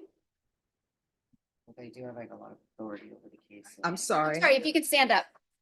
It might be biased since they have much more of the authority over the case. It seems a lot more real on someone's side compared to someone who's not being backed up by police. Okay, juror number 59, can you think of something if an officer just focus in on one person? Just make assumptions. Assumptions. Right. So they could myth stuff, right? And then juror number 60, would you agree with that? Okay, juror number 48, did you have something to say? Yes, they might listen with their own opinion in developing, making assumptions, deciding if they care about the person involved or the person who supposedly did something. Mm-hmm. Okay, so who here is okay with an officer making assumptions and having a biased investigation? Nobody? Okay, awesome. Who here wants an officer to do a thorough and complete investigation? Everybody. Thank you. Okay. So what happens is yes, there is a one witness rule. And yes, it is true. Most sexual assaults, most sexual abuse will just happen in a private room. It'll just happen when it's an accused person and an alleged victim. That is 100% true. I don't disagree with that. But if you're not there, you're not in that room, and you don't know the person, like juror number 4 was talking about, how is the state going to be able to prove to you beyond a reasonable doubt? That's ultimately one of the questions that I'm looking at that I want to talk to you guys about. So we take it outside of that room, okay? We start listening to the witness's story. What sort of details is this witness giving to the jury to be able to corroborate their story? And I believe Allie asked you, what sort of evidence would you expect in a sexual abuse case? Who here would like to see photographs? Raise your card. If they exist, would photographs help corroborate a story? Video. If videos exist, would that help corroborate a story? Okay.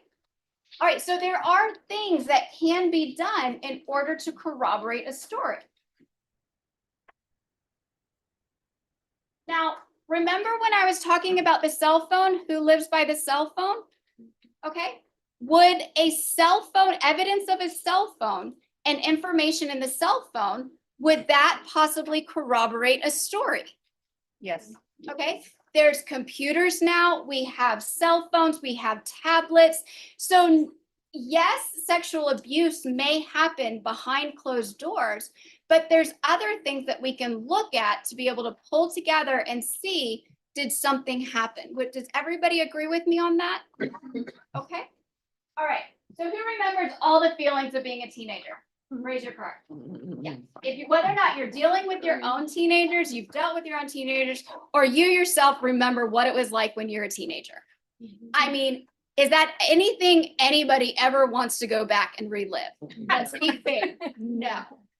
Because I don't know if you guys remember the movie The Breakfast Club. These were my favorite 4 quotes that come out as the themes of The Breakfast Club. I see me and I don't like what I see. I really don't. I hate it. I hate having to go along with everything my friends say. You do everything everyone tells you to do, and that is the problem. I could disappear forever and it wouldn't make any difference. Teenagers are kind of in this weird flux. They want to be seen. They want to get attention. They'll do anything to get attention. But on the other hand, they don't want anybody to look at them. They don't want anybody to pay attention to them. So it's kind of like this horrible, weird dynamic. And so, unfortunately, things do end up coming out. Allegations can end up coming out. There are times that people can end up making a statement, whether or not it's true or false, to be able to get attention. What I'm asking for the jury, for the members that do get selected on the panel, is that you just listen to all of the evidence. I don't want to come to the end of the trial and a jury panel looked at my client and said, yeah, he looks like a person who would abuse a child. So even though the state of Texas didn't prove it, because it was a very tough emotional case, I'm going to find this person guilty. Can everybody agree with me that they will hold the state of Texas to the high burden of proof of beyond a reasonable doubt? Does everybody? Okay.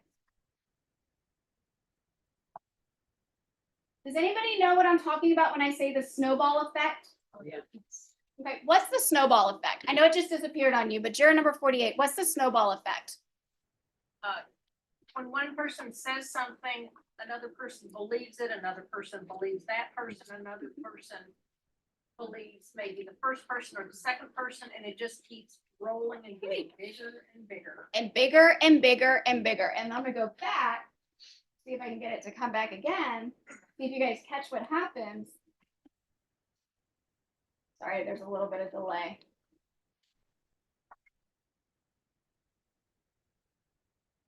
But if you caught it, at the end, everything can just fall apart.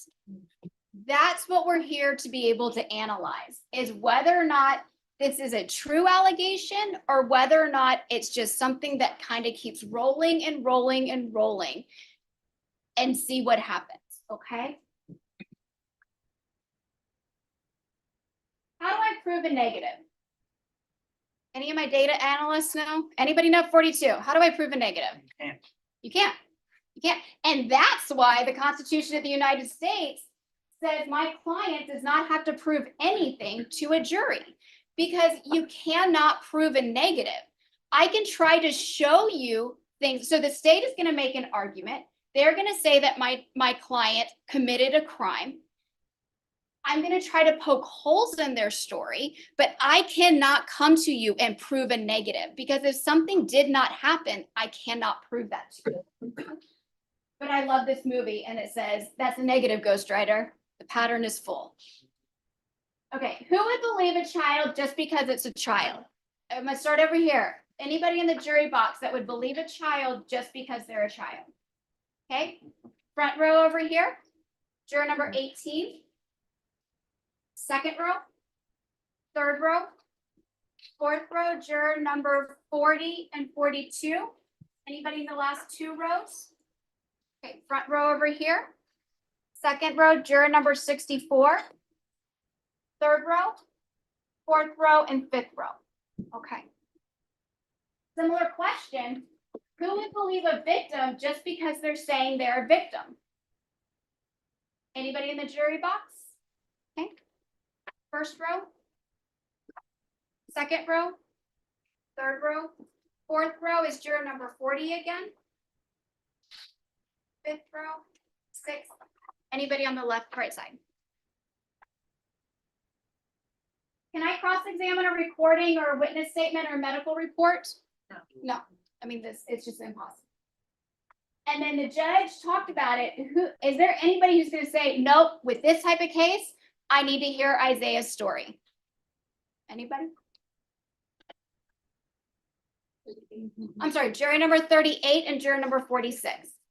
Okay, juror number 16, juror number 18, juror number 30. Okay, anybody on the right-hand side? Juror number 58. Okay. Now, we did talk about guilt innocence. Judge covered it, but I do think that there was one point that I want to go and make sure that everybody understands. When we're talking about that range of punishment, if you get to this stage, this is the time to consider what happened during the alleged offense, but also what is going on with Isaiah. What is his background? What is his current situation? And what is his future? That's all the things that you're going to be considering when you're looking at punishing him. Now, given these charges, probation may be a option if the jury sentences Isaiah to 10 years or less. Does everybody understand what I mean by probation? Okay.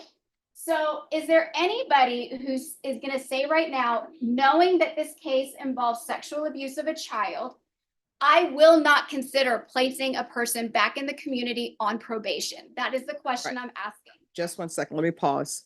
Okay. All right, ladies and gentlemen, you don't know any of the facts of this case, the alleged facts. Does everybody understand? Yes. Right. So when you talk about punishment, the question is whether or not you can consider the full range of punishment. For example, in some cases as this, a person may be eligible for probation. So the question is not whether you're going to give probation to somebody or give them 2 years or 3 years or 20 years. What it means is that you know that potentially somebody could have probation. Can you think of a case, a fact scenario where you would give somebody probation? Can you think of a fact scenario where you would give somebody 2, 3, 4, 5, 6, all the way up to 20 years? Does everybody understand? Yes. All right, you may continue. Thank you. So my question to you is, the judge is correct. You're not, by answering this question, you're not saying I am going to give Isaiah probation. What I'm asking you is, will you consider giving him probation? So anybody that's sitting in this jury box, can you say now, I will not consider giving Isaiah probation? Anybody in the jury box? Do you have a question or? Question. Okay. Is this, when you present that, is that, has the jury or the court said, yeah, we have found him guilty? Yes, this is Okay. only after he has been convicted. And ladies and gentlemen, it's not whether you can give him probation, because remember, this is all hypothetical, all right? Correct. Right. If you can give any person charged with the offense of sexually abusing a child, could you think of any example and give that person probation? Willing to consider it. Again, you're not giving it. You're willing to consider probation. Okay? You will not? No. Okay, juror number 5. Anybody else that agrees in the jury box with juror number 5? Juror number 14, juror number 1, juror number 8, juror number 12. Okay, in this front row, juror number 16, juror number 18, juror number 19, 21. Next row, 27, 28. Third row, fourth row, juror number 42. Fifth row is jurors number 46, 47, 48, 49, 50. Okay, last row, 51, 56. Front row right here is 58, 59, 60. Next row, 64, 63, 62. All right, 5 minutes. Anybody beyond? Okay.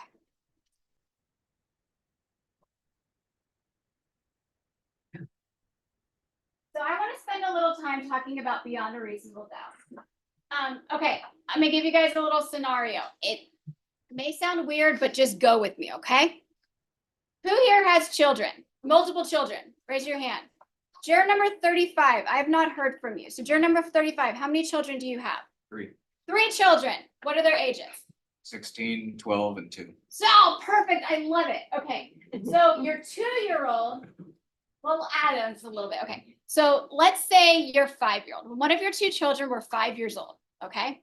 So they're helping you make cookies in the kitchen. Okay. You guys are making chocolate chip cookies, waiting to have, it's after school, having chocolate chip cookies for dessert. And the whole time your little 5-year-old is saying, Dad, I want a cookie. And what are you going to say? No, you got to wait for after dinner. This is for dessert. We're not having cookies right now. So you finish making the cookies, you take them out of the oven, they're nice and warm, you put them on the cooling racks and they're sitting there cooling, and ding dong, your neighbor comes and rings the doorbell. Okay, so you step out of the kitchen and you go to the front door, you talk with your neighbor for a few minutes, and you come back and you analyze the kitchen. There's 2 cookies missing. There's a little bit of crumbs, there's a little bit of chocolate on your kid's mouth. And what do you say to your kid? Do that. Did you eat the cookie? And what does your child say? No, I didn't eat the cookie. You told me not to eat the cookie, so I did not eat the cookie. Who here believes that the child did not eat the cookie? I mean, come on. We all know the child ate the cookie. So then you ask them, well, if you didn't eat the cookie, who ate the cookie? Okay. So, I mean, they're going to come up with a million reasons. What happens when he says, you can go ahead and take a break. What happens when he says Cookie Monster ate the cookie? That's right. Juror number 29. Is that doubt? I mean, well, hold on. I mean, is it doubt? Aliens could have shown up from outer space. They could have taken the cookie. Anybody could have taken the cookie. Okay? We all know Cookie Monster loves cookies. So of course he came off of Sesame Street and he came and stole the cookie. My dog ate the cookie. Right. So the question becomes, what is reasonable? Because like the state and the judge said, it's not all possible doubt. It is what is a reasonable doubt. Okay. So what if your son says the dog ate the cookie? Okay, that's possible doubt. What if they point to one of the siblings and say, they were upstairs, they came downstairs, they grabbed a cookie, they didn't hear the law that we're not allowed to have the cookies, so they took the cookie back up to the room and they ate the cookies. Yes, ma'am. Sorry. So that's reasonable, okay? But what happens when you're watching TV later that night and there's a news story about how a man dressed up as Cookie Monster is breaking into houses and stealing cookies? So my question becomes, can an unreasonable doubt become reasonable? Yes. Okay. Yes, juror number 19, you agree with me? Yes, ma'am. Okay, everybody in the box, do you guys agree with me? Yes. An unreasonable doubt can become reasonable. Left side, you guys understand? Yes. Right side, everybody understands. Because that's what we're asking for, is did the state prove their case beyond a reasonable doubt? We want to make sure you're going to listen to all of the evidence that is presented. And evidence is not my questions, but my questions become their responses. Listen to what I've picked apart and say, after it's been picked apart and gone through and everybody dug through it, did the state go beyond a reasonable doubt? Here, you're looking at it, it's clear. They went yards ahead. But when it comes down to a snapshot, that's where we don't know. The state bears the burden to prove it beyond a reasonable doubt. And if you're still sitting back there in the jury room and you're saying, maybe it happened this way, it could have happened, it possibly happened, you just still don't know, that's where you're ultimately saying not guilty. Okay? Does everybody promise to follow the law? Okay, thank you. All right, ladies and gentlemen, I'm gonna have you all step outside in the hallway. Make sure that you are back. If you decide to do a restroom break or something, make sure you are back no later than 12:50. That's 12:50. Please leave the cards behind. Take your personal items with you. And the people who are in the box, you're going to need to take your personal items with you.